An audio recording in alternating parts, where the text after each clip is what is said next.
Representatives has rejected a bill proposing rotation of the presidency among Nigeria's 6 geopolitical zones, sponsored by Deputy Speaker Benjamin Kalu. The bill was voted down during Tuesday's plenary session. Leading the debate, Kalu argued that the bill will foster inclusivity and ensure all regions contribute to the nation's leadership. However, opposition emerged from lawmakers like Sani Madaki, Deputy Minority Leader and member of the New Nigeria People's Party, NNPP, who maintained that zoning should be managed by political parties rather than legislated. After the debate, Kalu called for a voice vote, but the majority of the lawmakers voted against the bill, despite attempts to reconsider the motion individually, as suggested by Francis Wire, chairman of the House Committee on Rules and Business. The bill remained rejected. The House also voted down other bills, including one sponsored by Speaker Tajuddin Abbas to strip the Independent National Electoral Commission, INEC, of its power to register and regulate political parties. So joining us to discuss this idea of a rotational presidency and also registration of new political parties and compelling Nigerians to vote is Olusegun Bakoba, Senior Advocate of Nigeria. I mean, good to see you again, sir. It's been a while. Seeing you, but I'm very happy to see you, you know. Je suis très content, like they say in French. Should we sacrifice inclusivity for competence?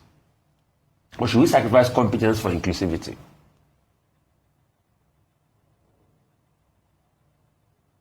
But I think I have a general idea of what you're saying. So permit me to give a small contextual and conceptual background about where we are and the problem.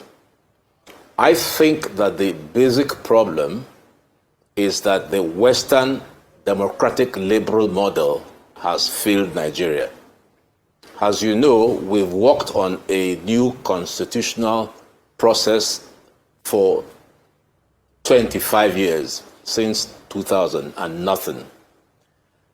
I think it's time to rethink and reimagine our democratic experience. It's not working. It's not inclusive, it's divisive, it's full of fighting, it's a winner-take-all. People want power, nobody wants to be in the opposition. You see the opposition people all jumping into the APC. The process is not working. So personally, I would advocate something homegrown, autochthonous, what I call consociational democracy, where we build our institutional democracy around our institutions. I am a very strong person for finding a role for traditional rulers. King Charles is the constitutional monarch of the United Kingdom, and he has a role to play. He's going to Canada. He's playing a role in the trade process. He's got a good deal with Trump. So I think our constitutional process should include the traditional rulers. Quite in what way, I'm not sure. We ought to stop this thing about winner take all. That's the problem. I will recommend the Belgian model, where the Walloons and the Flemings are different people, but they've come to an arrangement whereby there's inclusion. So whatever process we want to adopt, the first point would be to discard the Western democratic liberal model. It's not working. The second point I want to make is to also discard the Western liberal economic model. It's something that enables only a few to extract. If return on capital exceeds return on development, why would anybody want to develop Nigeria? So these are the two broad points I think we need to take into account in reimagining a new Nigerian experiment. Otherwise, I started at 29. I keep saying this. Now I'm 72. So you, Rufai, I know you're a young man. 20 years down the line, you'll be saying the same thing. So if something hasn't worked for all this time, is it not time we think through a process? My final point would be, let us stop this nonsense about saying that the APC wants Nigeria to be a one-party state. It's the opposition. It's the opposition. If a guy comes to my wife and takes her away, who would I blame? The guy or my wife? So I don't blame the APC. They want to win power. And the reason why this is so is because it's a winner-take-all. Nigeria is not at the point where we can afford this winner-take-all process. We must include. How that will be done is beyond my own competence. But I think that those are the building blocks for a new Nigeria. Okay, since you're speaking on inclusivity, I would like to get your thoughts on this issue of rotational presidency, because the conversation is that the bill has been rejected that proposes that the presidency should rotate around all of the geopolitical zones. And won't this be a solution to cure some of the marginalization that we see many groups speak of? Other people are saying that, well, this will institutionalize mediocrity. Where do you stand when it comes to the rotational presidency? It's part of the element of constitutional democracy. It happens in Belgium. So in Belgium, there are two distinct ethnic and linguistic groups, the Walloons and the Flemings. And they share power, they rotate it. So if you do that here, and you include people, I know that I'm from the Southeast, and that I have a process, a voice in what plays out in the executive system, then I don't feel as if I'm a loser. But right now, this winner-take-all thing, it's doing us severe damage. So inclusivity needs to be properly constitutionalized. You recall that the late Chief Dr. Ekweme was the one who first proposed the 6 regions. I proposed 8, creating a middle belt, and so that's 7, and creating something out of the South-South, 8. How that will work is not for me to say on this short program, but that's the building block for Nigeria. And the reason is clear, the evidence is clear. Why not moving forward? Don't you see Trump roaming around the Middle East, roaming around the Arabian Peninsula? And I say, but these are also Muslims. How are they so advanced? They don't have democracy. China doesn't have democracy. Yet they're advanced. Then we pretend that we have Western liberal democracy imposed on us, and we're going nowhere. So it's time to reimagine the process on the grounds that the patient has been in the hospital and is not recovering. So let's jettison this nonsense about the Western model, which they have imposed. Let's jettison it. Even the Western democratic model is failing in America, with Trump causing problems everywhere. So we need to build on something that is local to us, that works. And what is local to us that works is inclusion. If everybody feels that they are part of the lunch, I'm not talking about corrupt lunch, I'm part of the power sharing, then we can move forward and we can develop Nigeria in the way that, I was so ashamed to see small countries like Qatar, UAE, Abu Dhabi, Trump romping around the whole place, feeling good. And here we are in a rotten country with all the resources we have. We've got to put our best foot forward, and we're not doing that now under this Western liberal democratic process.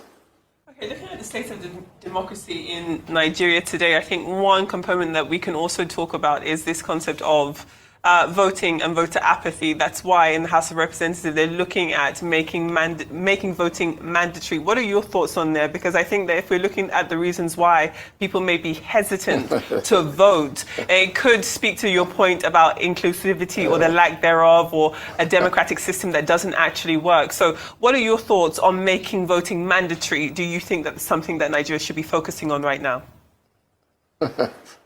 Absolutely not. How can you make voting mandatory? Voting will be a process that will animate Nigerians if they see something, if there's a return. So you got to make it mandatory, pass a law. Nobody's going to come out. You make voting attractive by promising people dividends of democracy. That's what makes people come out. But if it's so apathetic, people have this idea that every 4 years we have formal democracy and people are asked to vote and they don't come out because they don't get anything. They don't get anything. Look at me here at 72. I haven't got a dime, no advantage from the government of Nigeria. Why would I want to vote? Why should I want to vote? If it comes to the elections coming in Anambra in November, then I'll be keen to live here to go to Anambra to vote. Why? What do I get? So there's the apathy caused by a failure of development, by a failure of governance, by a complete breakdown. That's what's causing it. 2 questions, sir. Number 1, is it with these morally bankrupt politicians and traditional rulers you think we can get it right? Politicians that you know will manipulate whatever system of rotation that is there? where elections are challenged in the first place. And afterwards, once the politicians emerge, we will now decide and say it's the will of God and keep deceiving ourselves when we should call a spade a spade. People will steal elections in this country. They will tell you to tell them it's the will of God. And is it with traditional rulers, with scandals everywhere? I'm not saying they've not been an agent of good in some instances, but we see the scandal and the flamboyance of traditional rulers. Is this the cocktail we want? No, I agree, Rufai. We're in a very bad way at a point of despair. But you see, we've got to do it. We have to do a diagnosis. There's no one right answer. But the diagnosis that I see right now is that Western liberal democracy is failing us. That's the first conceptual issue to put on the table. Can we continue with this winner-take-all, first-past-the-post process? On the evidence, I would say no. And the question is, if that is agreed, and I think it's agreed, if you ask Nigerians, they would say, well, I'm feeling the effect of democracy. The question would then be, what do? We have to do something. So what I'm proposing is to say this model has failed. Do we have to look into other models? And I've told you that I've looked into the model of cooperative federalism. I've looked at constitutional democracy. I've looked at autochthonous democracy. And I don't pretend that all will be well simply by dropping the Western model and adapting this. But the question is, why do we have such levels of corruption? It's because of what we find in the book, Why Nations Fail. If you have an extractive process whereby very few take everything, the others are going to be disgruntled. And how are these very few able to do so? By corrupting voters, by corrupting the traditional rulers. But if we are all in the table, in the game, if we're all holding cards, then it will remove the incentive to be corrupt. That's just a theory I have. But one thing I'm very clear about, the Western liberal model does not work. I mean, not that I'm proposing that Nigeria should cease to be a democratic country. But why is China working? Is it a democracy? Why is it working? Why are people happy with them? In spite of the fact that they also have their problems. Are people happy? Why is the Arabian Peninsula working? Are people happy? Do they have democracy? Are people happy? Who? In China. There. Where? In China? In the Middle East? Are people happy? China? Absolutely. Absolutely. Generally, people are happier in China than Nigeria. Absolutely. Well, sir, I I mean, mean, there are human rights problems in China, obviously. I mean, if we look at the laws in China, they're not allowed to express their displeasure. So you they have to say they're happy. Very quickly, we just have 30 seconds. If I appreciate your commentary and your critique of the Western liberal democracy. My question is, if we are to say, let's look at something that's more traditionally African in nature. Traditional African hierarchy was more about inheritance. It was more about bloodline. There was no real consideration for meritocracy. Are you saying that merit is something that can be sacrificed to please the larger population of people and make them feel a part of the project? Very quickly, sir. I'm simply saying that don't forget that Nigeria is an extremely young country and that Nigeria was essentially clobbered together by the West. And the influence of our traditional rulers still remain very, very valid. To the extent to which we want to involve them in the process will be a subject of debate. I'm not suggesting that they will come in and become the executive. But if other countries have done it effectively in the Western world, the United Kingdom has had a monarch, 9 different ruling dynasties for 1,000 years. And it has worked in the context of the Westminster system. So as we create something, as we begin to formulate something, what that something will be, I cannot tell. But my point is the Western model has not worked. And should we continue with the Western model? I'm sure all of you in the studio will agree that things are not working. So the issue would simply be, do we just simply, every 4 years we have these elections and we all complain, now APC is being accused, everybody is jumping into APC. What are the causes of these problems? That's the issue that should conceptually challenge us. And I've given one broad answer, which needs to be further interrogated. Thank you so And much. that broad answer is the failure of the Western liberal process. And it is time to reimagine a new process. Olisabakawa is not the only person who will do that. So I'm merely contributing my own thoughts. It will be refined and defined. So your question about the role of traditional rulers may, at the end of the day, not be relevant. Thank you so much. He had to say. Well, when he made that speech on Sunday at a kind of tribute event for our wonderful late patriarch, Chief Edwin Clark, who, by the way, would have been horrified by his statement. I think I can say that because I knew Clark pretty well. Many of us felt betrayed. I honestly felt as if someone had given me a kick in the stomach. I said so. At the time, several people contacted me and said, what did he say? Did he really say that? So, Fubara has to make his mind up.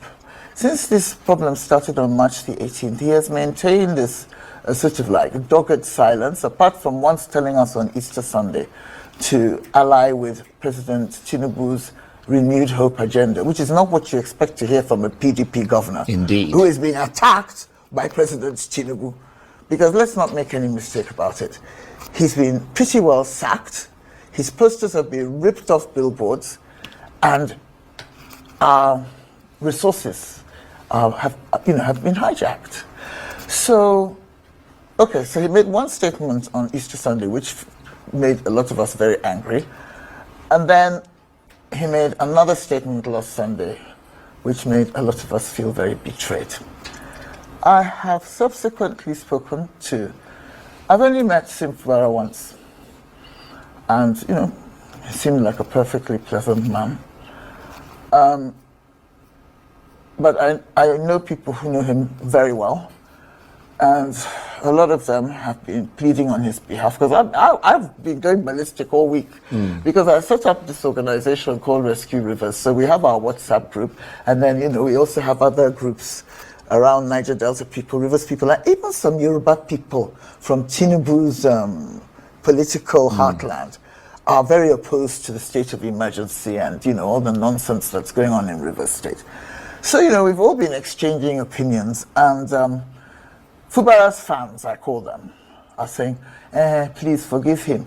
He didn't mean it like that. Well, I was going to ask you that, and sorry to interrupt you, but is there perhaps a subtext to that statement he made, another way of reading and interpreting it that might suggest that he actually meant to say or to communicate some other meaning, perhaps? I don't think there's any room for ambiguity in these sorts of situations. If everybody reads what you say in one way, then that's the only way it can really be seriously read by normal people. If there's some hidden message or, complex subterranean agenda, hey, I'm not a fortune teller. I can't tell, okay? So they're saying he doesn't mean it. He didn't mean it like that. He didn't mean to make us. Well, he feel... seemed pretty forthright, though. He said he didn't ask anybody to help him or defend him. I mean, I don't see how else that can be interpreted. And some of his fans have also said that, we need to be patient. He's a very quiet, serious-minded, deep-thinking guy.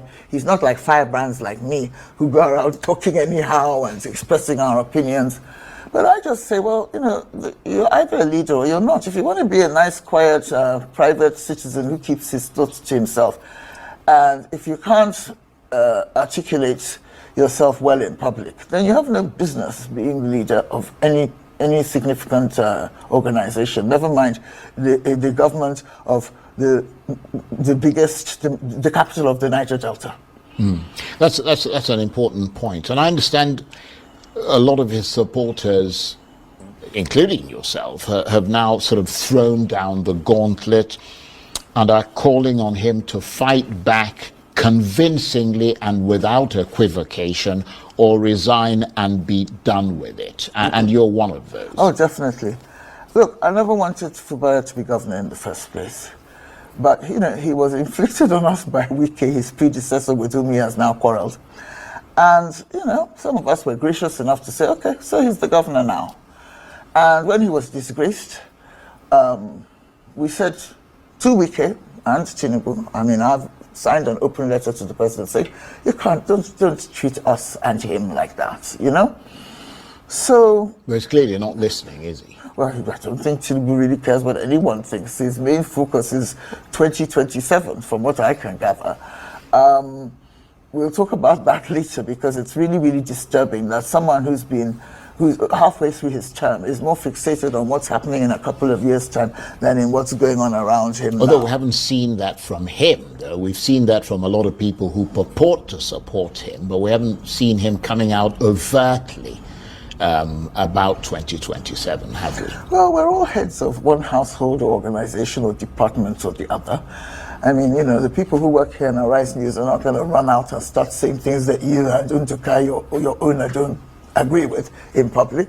The people in my little office, they reflect, at least publicly, the position that I take. So I still think that the people who are talking about 2027 obsessively are speaking for the president. And anyway, going back to Fubara, I would say, look, Oga, Your Excellency, step up or step down.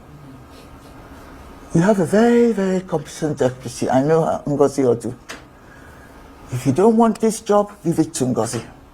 If Ngozi doesn't want the job because she's your partner and you both decide you've had enough, then there has to be some kind of constitutional compromise that will enable someone else to move in there, right? And preferably not another one of Wike's nominees, because we've had enough of him and his wahala. So step up or step down. And you can say that you're tired. You're a human being. If you want to give up, you're welcome to say you're fed up. But it's very dubious to say that you want to give up when you're supposed to be the leader of men. Well, what about Nyesom Wike and how you see him now in all of this? Has he succeeded, as one person put it, in firmly placing his boot on Sim Fubara's neck and forced him into submission? Look, as you know, I know Wike. If I was Sim, I'd have gone along for the ride and done whatever Wike wanted, unless I was ready for a very tough battle. There's an old video of Fayose, I think he used to be governor of Ekiti State, advising Sim when he was the crown prince-elect not to upset Wike. Because anybody who knows Wike knows that he's a rougher man. You know, I once told him to his face, he's a bit of a principality, you know? So don't go and annoy him and fight him unless you're ready for it. So Fubara has, you know, he's pulled the tiger's tail. He can't cope. Wike has won, quite frankly. He has won. And we're not happy about it because many of us are not happy about it because we think that Wike should go and face his job as FCT minister, seems to be doing quite well here in Abuja, and he should leave Rivers State alone and move on.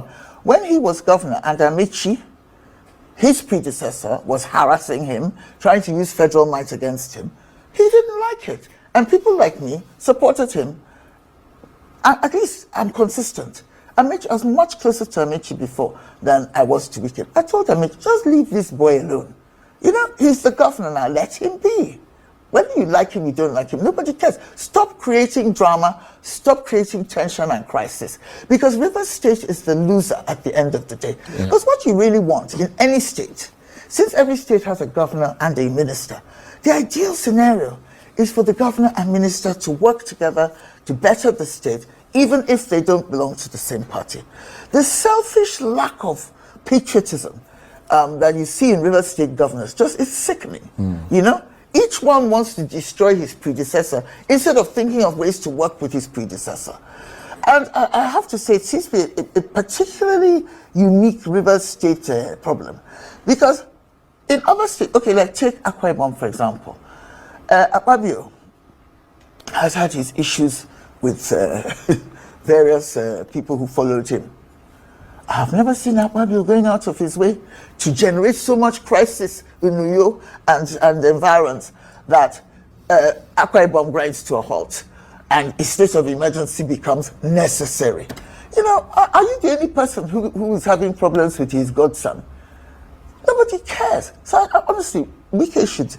He has made himself extremely unpopular. He's lost a couple of mates, like, you know, friends like me. When I say mates, I mean it in the English sense.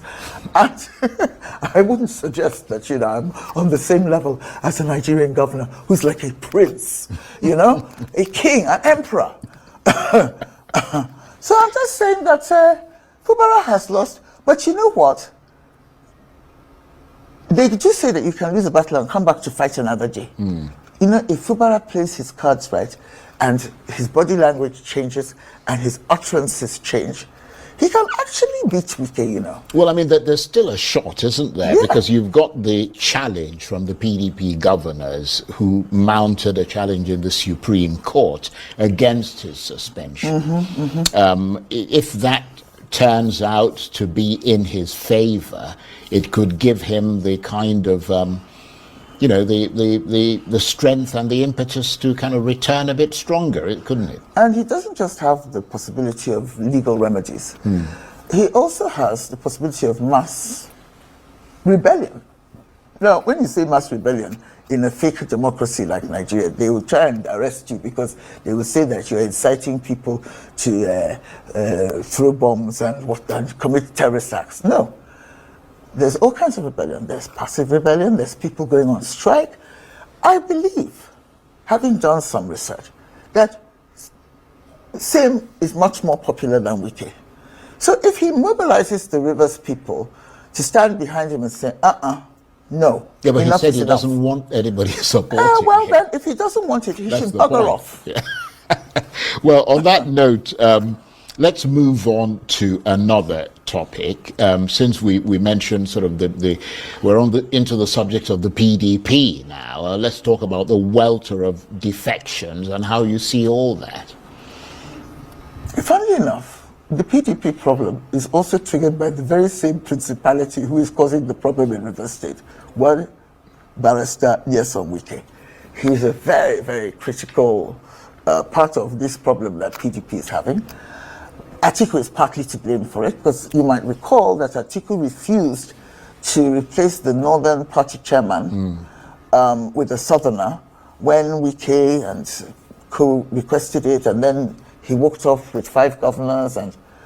But you see, the thing is that PDP has only itself to blame for this crisis, because once Wike turned on PDP and helped Tinubu win the election, and I use the word win with some skepticism, but once they at least were declared winner with Wike's, APC was declared winner with Wike's help, I mean, PDP should have thrown him out. They should have thrown him out and said, you know, A2 Wike, you have betrayed us, you have disgraced us, goodbye. But instead, they've allowed him to stay as a member. He's still a member of PDP. Well, he attended their big governors' meeting just recently. So they shouldn't come and be crying, weeping and wailing. But beyond all the sort of allegations, and perhaps justifiably so, against Nyesom Wike, I mean, is there an element of principle in what he says? Because if you listen to his last media chat, I mean, he was talking about the principle of rotation, that if you know, this thing should have gone to the south, and he's saying to them again now, don't zone it to the north, zone it to the south, because this technically is still the period of the south. I mean, is there an element of principle there? I've said on this program a number of times that Wike is not always wrong. And he was definitely right about the zoning issue in PDP that drove him out. I mean, that might have just been an excuse because he was generally pissed off that he hadn't been selected as the candidate. But, you know, they played into his hands and he left. And he was right about zoning then. He's right about some other things. It's just that when you misbehave a lot of the time, people forget about your good qualities. Wike has some good qualities and Wike is not always wrong. And by the way, let me say this. A lot of people are going to be very upset with me for saying this. Wike is right. Fubara is an ingrate. So how do you think things, I mean, how do you predict things will end in Rivers State? I want Fubara to remember that it's not about him. You've accepted this job, and if you're going to stay in it, you don't dangle in some kind of limbo. Nobody knows where you stand. And you're holding on to something you say you don't want. There are other people who want it, and I can assure you will do a better job than you. So either you galvanize yourself and galvanize your political base, and, you know, you can face Tinubu and Wike down. They're not gods. They lose. They have lost in certain parts of the country. They don't win all the time. You know, there are people who are ready to say no to them, like me, right? Look, to be honest with you, if I wanted to be in APC or in Tinubu's camp or Wike's camp, I could be. There are many people like me who don't want to be. Maybe in some cases it's personal. In other cases it's to do with principles. You know, but the long and short of it is that I think that Sim Fubara should stop being so ungrateful towards the people who have tried to defend him. At least, even if he wants to go, let him say thank you to us first and then go. Or say thank you and stay. And I think he should fight Wike. Right. You know, because, I mean, it's not good for somebody to constantly win. It's not good for somebody to win every single battle. Right. Well, we've got less than a minute. I mean, when you observe sort of what's happening in the PDP, Nigerian politics, you see a lot of shifty, disreputable people. I mean, that goes without saying. Where do you think that things will go with this kind of wave of defections? Well, I think is it pretty much over for the PDP, or can it they doesn't bounce have to back? be, Right. but Nigerian men are displaying such weakness of character. It probably will end in tears for the PDP. Just like, you see, there is no situation in Nigeria now that cannot be resolved with a little bit of masculinity, and not toxic masculinity, positive masculinity. If those PDP men stand up and say no, if Fubara stands up and say no, things can change. Right, okay. On that note, I want to thank you very much indeed. It's always brilliant getting the chance to talk with you. Donu Fubara is the international multimedia journalist, former BBC correspondent, currently a columnist with Vanguard newspaper, the star of a YouTube channel called Donu's World, co-presents a podcast called Africa Here and Now, and writes for the Europe-based magazine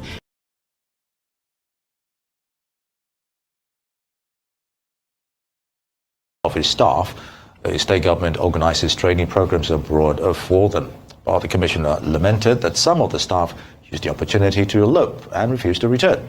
According to him, a total of 23,420 staff members benefited from various training interventions between May 2022 and December last year. Within the same period, over 185 training programs were organized, which cut across multiple cadres, skill levels, and thematic areas relevant to public sector efficiency, leadership development, and regulatory compliance. Rise News analyst Dayo Shipoale joins us now to discuss the concerns raised by the Commissioner over this matter. It's good to have you with us, Mr. Shipoale, as always. It's a pleasure of being here, as usual. So, why wait till, that level of people leaving based on, all the trainings you send them to, and at the end of the day, it's becoming, problematic for the civil service state? We look at the number, 8,000. I mean, it's a lot. Some states don't have people up to 8,000 to train, not to talk of people now absconding. See, to separate, there is what they call in the stock exchange, insider trading. The banking industry, you see, in banking, you see, if you have a crime, the inspectors will tell you, the police will tell you, there must be an insider involved. That's collusion. 8,000 is a massive number. And then again, look at the figures reeled out by the commissioner. It will seem there's even overtraining going on there. You get me? Because if you train so many people, if they go abroad or even locally, so many times on training, where will they practice what they are be trained about? And at the expense of the ministries themselves as well. But then, see, I can explain that. Lagos State is about one of the most prosperous states. And since the time of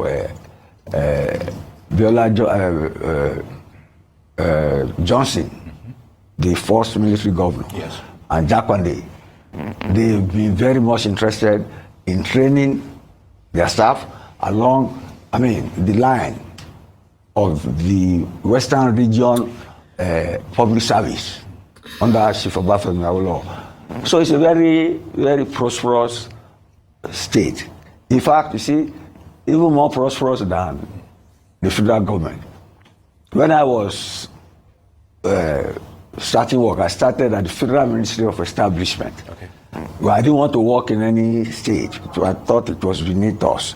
But then, later, we had 12 states then, and later we discovered that those bureaucrats or civil servants who worked in Lagos State, had much challenges and were well looked after, better than those even in the federal public service.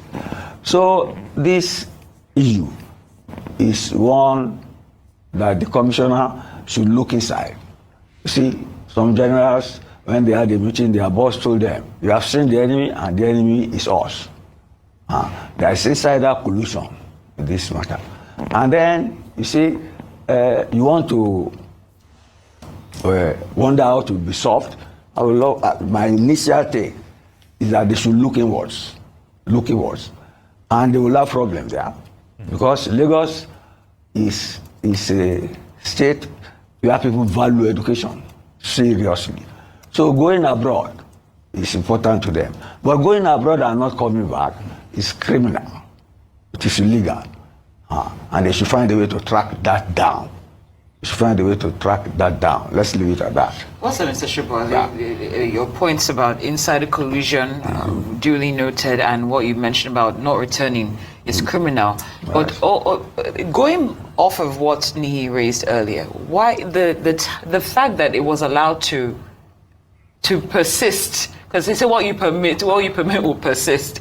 But the first time it must have happened, it was not checked, and then and probably emboldened the subsequent trainees who left and never returned. Do you think it was a case of oversight or just turning a blind eye when that initially happened? Well, that's better. It could be partly turning a blind eye. But there, you see, the collusion is strong. And I will tell you how the collusion can persist or persist. You see, Lagos is a place where family connections matter. And if you are in the civil service, and I see somehow it has been established as a norm for people to go and not come back. Do you see that? Yes. Because if you have massive 8,000 not coming back, somebody is looking sideways. But you see, they should find a way to nip it in the bud. And that is charging people to court, identifying how this because they are exploiting loopholes in the training program. Yes. If you want to go to a program, you fill some forms, you serve a duration, and then they should put it in the forms now that if you go abroad and you don't come back, you should be ready to face prosecution. It's like using federal government scholarship. If you don't use it for the course you are given, the government will prosecute you. And if you don't turn up, and it is in the form, if you don't turn up at the doorstep of the ministry or the civil service that sponsored you, they can take you to court just to deter. But you say they run into obstacles there, because I say Lagos, the families are closely knit. And even if you see a surname, you think it's not connected to this or the other, you are fooling yourself. You get me? Because Lagos is a place where you have children from the same father, but having different mothers. and they live cohesively, you get me, and happily, I dare say, like a monogamous family. Is part of the culture of Lagos. So if one person in my family gets involved in this sort of thing, I mean, it's quite easy to spring him off. So it is the duty of government now to create a deterrent, a punishment, something to deter people, so that they will not want to do it. You have to make example of some people. And they should target that 8,000. Target it and bring it down. And make sure it does not increase. Yes. Mr. Shobowale, and of course, you emphasized on the issue of collusion, and you think that existing laws are probably not enough for that deterrence you've raised right now. I'm sure the laws are there. It's the application now. The application. And the fact that, you see, people think but anyway, there is a solution inside. They are going to the US, they are going to Britain. Those people are closing their borders now. You see what Trump is doing? They will send them to jail or send them back. You get me? Even in Britain, Labour, which has just won, you get me? They say the Labour PM said they are turning their country into an island of strangers. People immigrate, they don't integrate. So they are making you how to get visa. They are making it difficult. So the thing will abate. Will abate. Hopefully. Mr. Shobowale. Yes. But would you also recommend potential introduction of like policy interventions, bonds and guarantees that might also those help? will be there. They are exploiting them. That's why they are not coming back. The bonds are there. If they want to prosecute them, they can prosecute them. Because you can't go on course without some commitment that you will, it is unheard of that you will go on course and don't come back. And if up to about 8,000 people have done that, that it seems as enough. It is criminality. Unfortunately, it's a conduit Not pipe, really, that's funds that could be used elsewhere. That's right. Unfortunately, just That's why I filtered away. started out. It's a very prosperous state. Yes, but and there's almost overtraining. You see the figures. They want the figures to sound impressive, but see, if you have 8,000 not to return, why are you pursuing this sort of action? On the final note, Mr. Shobowale, what fundamental labor market conditions must change to probably reverse this covert brain drain trend? What do you mean by labor conditions? What This is a very labor market favorable. conditions? This is industrial. This is a very favorable labor condition. You have been trained, and you don't come back. So it's not an industrial relationship. It's criminality. They should be prosecuted. The government has been very magnanimous. If you talk of industrial relations, it's integrative. You are training your staff so that they can perform better and then they're exploiting that. It's criminality. Government should take action. Indeed.